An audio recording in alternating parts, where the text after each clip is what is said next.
Entonces, repasando lo que es frecuencia cardíaca, ya sabemos que nuestro paciente tenemos que determinarle el valor de frecuencia porque me va a indicar la diferencia entre la frecuencia del apex y la radial. Esto representa la cantidad de latidos faltantes. En el monitor invasivo, que de hecho nunca la frecuencia cardíaca se va a tomar invasiva, porque vamos a colocar los electrodos basado en el triángulo de Beethoven, es decir, va a ir un electrodo hacia la derecha, otro va a ir hacia la izquierda y otro va a ir en dirección a los pies para formar el triángulo de Beethoven. En el monitor se utiliza para calcular el volumen de eyección a partir del volumen minuto cardíaco. Es un parámetro hemodinámico inespecífico. La taquicardia siempre va a sugerir diferencia entre el volumen y el flujo sanguíneo. Cuidado de enfermería. Si veo a un paciente taquicárdico, mi cerebro lo primero que tiene que pensar es, está sangrando por algún lado. O este paciente está perdiendo líquido. ¿Por qué? Porque el corazón tiene que esforzarse más en ejecutar el latido, en hacer la despolarización en unos RR más cortos en relación a una volemia, una normovolemia adecuada. Por eso el paciente requiere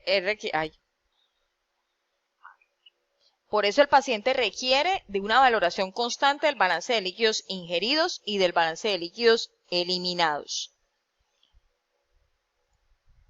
La temperatura. La temperatura corporal central puede determinarse en la membrana timpánica o el esófago medio.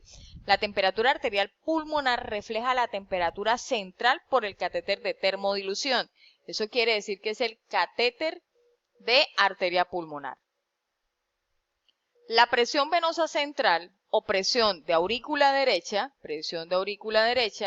se establece el punto cero o flebostático, situado a 10 centímetros por encima del plano del dorso o 10 centímetros por debajo del esternón a nivel del sexto espacio intercostal, lo cual se marca en el punto de desembocadura de la vena cava en la aurícula derecha. Los valores están entre 2 a 6. Es afectada por el volumen sanguíneo, la distensibilidad de los vasos, el tono vascular intrínseco, la función del corazón derecho, el aumento de la presión torácica o intraabdominal y la terapéutica vasopresora, cuando estamos utilizando medicamentos vasopresores. El cateterismo de la arteria pulmonar o catéter flotante, balón inflable que transporta el catéter a través de una corriente sanguínea en movimiento, lleva el catéter por el lado derecho del corazón hacia las arterias pulmonares. Todo esto ahorita lo vamos a ver en unos videitos para confirmar esa información. Valores que deben recordar, valores que deben tener presentes, constantes y pendientes. Presión de arteria pulmonar. La derecha de -1 a 7. El ventrículo derecho de 15 a 25. Ventrículo derecho sistólico y diastólico de 0 a 8. Presión de arteria pulmonar sistólica de 15 a 25. Diastólica de 8 a 15. Presión arteria pulmonar media de 10 a 12, 20 milímetros de mercurio. Y presión en cuña de 6 a 12 milímetros de mercurio. Problemas. No se ve la curva del ventrículo derecho después de 30 o 40 milímetros de mercurio. Es por enrollamiento en lado o paso a cava inferior o yugular interna. De pronto lo que le comentaba en una ocasión anterior, cuando el médico esté colocando los catéteres que son centrales, ya sea yugular o sea a nivel subclavio más subclavio, nosotros tenemos que darnos cuenta que el bisel, el corte de la aguja, esté hacia abajo, no hacia arriba. Porque si está hacia arriba, va a irse hacia la yugular. Y estaría yo dando una información que no corresponde a la arteria pulmonar. Siempre el bisel tiene que ir el corte hacia la parte de abajo para que vaya hacia aurícula derecha, ventrículo derecho, pulmonar y quede en el espacio pulmonar para poder medir la presión en cuña y la presión de arteria pulmonar. Se ve curva de ventrículo derecho introduciendo hasta 15 centímetros, no se ve curva de arteria pulmonar por enrollamiento del catéter y se obtiene imagen de cuña después de ventrículo derecho, punta está en el seno coronario o debajo de la válvula pulmonar. Entonces, hay unas curvas, ahorita las miramos, donde me determinan si está ubicado. Siempre hay que tomar rayos X posterior para poder determinar en qué sitio quedó la punta del catéter. Cuidado de enfermería. Acose al médico. Mire la curva de aurícula derecha. Es una curva pequeña porque recuerden que la aurícula siempre es más chiquita que el ventrículo. Cuando ya el baloncito pasa a el ventrículo derecho, ya la curva se ve más grande por efectos de las resistencias que hay aquí. Cuando ya pasamos por la arteria pulmonar, miren la arteria pulmonar aquí, miren que la curva es como el promedio entre la aurícula derecha y el ventrículo derecho. Y cuando ya insuflo el baloncito, que se insufla solamente para medir la presión en cuña. No lo puedo dejar insuflado porque de no altero la perfusión en este espacio y fallece el paciente. Entonces siempre tengo que insuflar para medir y desinsuflar para mantener el flujo sanguíneo adecuado en ese espacio. Por eso se llama presión en cuña, porque fíjense que la onda que está aquí, cuando insuflamos, se acuña en la parte de arriba. Y miren los valores. De la aurícula derecha, miren que los valores están entre 2 a 8. En el ventrículo, ya los valores aumentan. En arteria pulmonar, el promedio. Y ya en cuña, baja nuevamente el valor. Variables fisiológicas de monitoreo. Todas estas se las tienen que aprender. Cuando sea el examen final, todas se las voy a preguntar. Presión arterial, frecuencia cardíaca, temperatura, hematocrito y hemoglobina, flujo urinario, electrolitos y bioquímica, PVC, gasometría, oximetría de pulso, oxígeno y diferencia de oxígeno y CO2 transcutáneo, volumen sanguíneo y plasmático, presión coloidosmótica, osmolaridad plasmática y urinaria, electroencefalograma, presión intracraneana, presión de arteria pulmonar y presión de enclavamiento en cuña, volumen minuto cardíaco, variables de diferencia de oxígeno, volumen cardíaco minuto y volumen de oxígeno, monitoreo ventilatorio, ecocardiografía, bioimpedancia eléctrica torácica y monitoreo circulatorio multifactorial. Esto es lo que hacemos nosotros en monitoreo hemodinámico, en el monitoreo general del paciente en una unidad de cuidado intensivo. ¿Qué otras variables debemos tener en cuenta o cómo las vamos a revisar? Las variables a tener en cuenta, vamos a colocar esto acá de este ladito. Las variables normales de lo que están, los valores normales de las variables monitorizadas son, aunque no me guste el 120-80, pero en todos lados aparece, me hace bullying el bendito 120-80. Pedazo de 120-80. Bueno, pero tocó ponerlo porque ni modo. Mira, cuscús, ese numerito. Eso es lo que se busca como normal, pero esos son rarísimos los que lo tienen. La media, ya sabemos que la media son 2 veces la diastólica más una sistólica entre 3. Frecuencia cardíaca de 60-80, temperatura de 36 a 37, un hematocrito que siempre para que lo tengan en cuenta va a ser 3 veces el valor de la hemoglobina. El hematocrito siempre es 3 veces el valor de la hemoglobina. Entonces va a ser de 42 a 45%, de 13 a 15 gramos por decilitro, presión venosa central de 2 a más 6, flujo urinario de 40 a 60, pero el flujo urinario recuerden que siempre va a ser de 0.5 hasta 1.5, en promedio 1. Un cc por kilogramo de peso hora. Es decir, lo que estamos esperando mínimo que tenga nuestro paciente va a ser de 40 a 60, siempre y cuando tenga un peso de 60 kilos.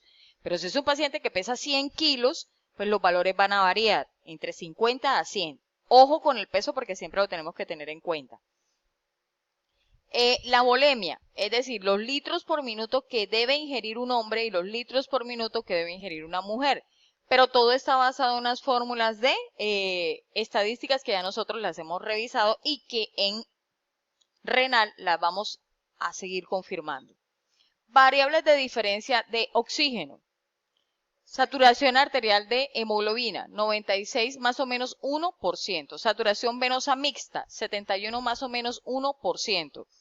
La captación de oxígeno, que tiene que ver con la saturación, 1.36 por la hemoglobina, y el resultado lo voy a sumar por 0.031 por la presión alveolar de oxígeno, que me da unos valores entre 19 a más o menos 1 mililitros por decilitro. Aquí es arterial, aquí es venoso. Entonces la diferencia sigue siendo la misma fórmula, lo diferente va a ser lo venoso y la presión venosa. Entonces los valores siempre difieren con relación a arteria y vena. Aquí va a ser 14 más o menos 1 mililitros por decilitro. La diferencia de oxígeno va a ser el índice cardíaco por esa captación de oxígeno que generalmente tiene en cuenta los TOR o esa presión atmosférica que existe, que va entre 520 más o menos 16 mililitros por minuto por metro cuadrado. El volumen de oxígeno es el índice cardíaco por la diferencia. Miren que es toda esta fórmula, CaO2 menos CbO2, y eso me va a dar 131 más o menos 2 mililitros por minuto por metro cuadrado. Y la extracción de oxígeno es oxígeno igual a la diferencia de oxígeno por el volumen de oxígeno, que me va a dar 26 más o menos 1%. Esas son todas las fórmulas que una enfermera de unidad de cuidado intensivo y todo el personal, incluyéndote, Ani, que eres auxiliar, tienes que corretear a la jefe y decirle: vea, jefe, aprende todas las fórmulas. Usted no sabe la de CaO2, vea, es esta, para que podamos tener los valores como debe ser. Si estamos hablando de presión en cuña, presión de arteria pulmonar, PAP, presión de arteria pulmonar. Si disminuye, quiere indicar que todo lo que disminuye cuando estamos monitorizando de manera hemodinámica indica que no hay volumen. Y existe vasodilatación en esta área. Si hay vasodilatación, nosotros debemos iniciar el análisis de si es por hipovolemia, alteraciones neurofisiológicas y corregir la situación que se está presentando. Las modificaciones de la presión en cuña indican que hay déficit de volumen y dilatación venosa.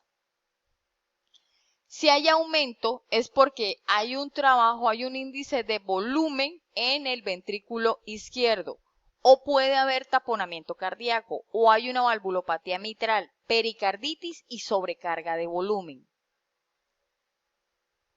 Aumento de la presión de arteria pulmonar por hipertensión pulmonar, por enfermedad pulmonar, por valvulopatía mitral, por alteraciones del ventrículo izquierdo, por un shunt del lado izquierdo al lado derecho, hipoxia y embolia pulmonar.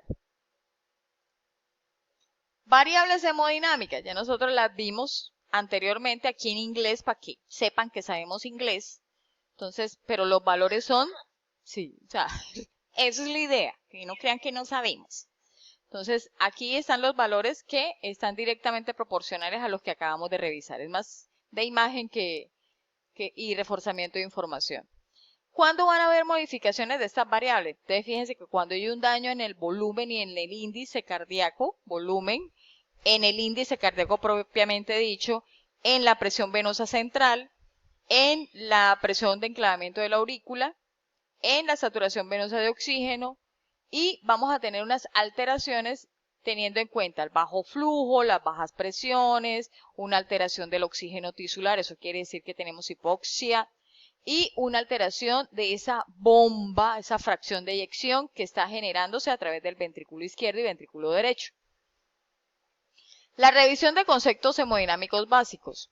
¿Qué es lo que nos muestra la saturación venosa de oxígeno?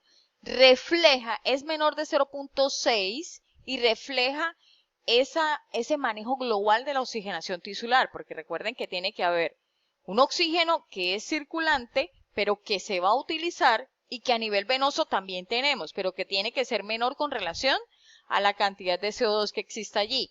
Es menor de 0.5 en tratamiento urgente, es mayor de 0.8 y podría indicar inadecuada utilización de oxígeno. Mayor de 0.9 usualmente es erróneo. Integración de variables hemodinámicas. ¿A qué se refiere la integración de las variables hemodinámicas? La saturación venosa de oxígeno es más específica que la presión arterial en reflejar la oxigenación tisular. Por tanto, utilizar la saturación venosa de oxígeno como indicador de oxigenación tisular. Por eso en parada cardiorrespiratoria nos indica que 70 es un valor de adecuada oxigenación. Indica cuando el gasto de oxígeno, el gasto cardíaco y el índice cardíaco están en peligro en un paciente que estamos valorando. Y use saturación venosa de oxígeno para determinar cuándo tratar un paciente con bajo gasto y bajo índice cardíaco.